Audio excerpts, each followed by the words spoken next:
Hi friends, அஸ்ஸலாமு அலைக்கும். Welcome to taste with us Tamil. இன்னைக்கு நாம சுவையான நண்டு கிரேவி ரெசிபி தான் பார்க்க போகிறோம். இது ரசம் சாதம், சாம்பார் சாதம் எல்லா கூடையும் சாப்பிட ரொம்ப டேஸ்ட்டாக இருக்கும். டிஃபன் கூடையும் சாப்பிட ரொம்ப நல்லா இருக்கும். வாங்க ரெசிபி எப்படின்னு பார்க்கலாம். இதுவரையிலும் எங்கள் சேனலை சப்ஸ்கிரைப் பண்ணாதவங்க மறக்காமல் சப்ஸ்கிரைப் பண்ணிக்கோங்க.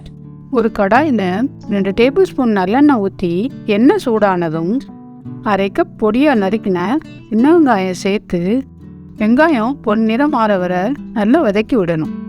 இப்போ 1 டீஸ்பூன் இஞ்சி பூண்டு உழுது சேர்த்து இஞ்சி பூண்டோட பச்சை வாசனை போகிற வர நல்லா வதக்கி விடணும். பொடியாக நறுக்கின ஒரு தக்காளி பழத்தை சேர்த்து தக்காளி பழம் மசிஞ்சு வர வர வதக்கி விடணும். இப்போ கொஞ்சம் கருவேப்பிலை சேர்த்து வெங்காயம் தக்காளி இஞ்சி பூண்டு எல்லாம் நல்லா வதங்கி வர வர 5 நிமிஷம் நல்லா கிளறி விடணும்.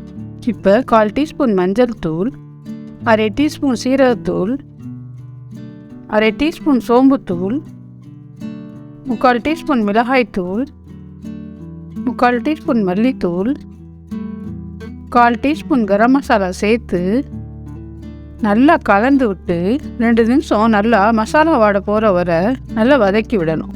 இப்போ 1/2 கப் தண்ணி சேர்த்து தேவையான உப்பு சேர்த்து நல்லா கலந்து விட்டு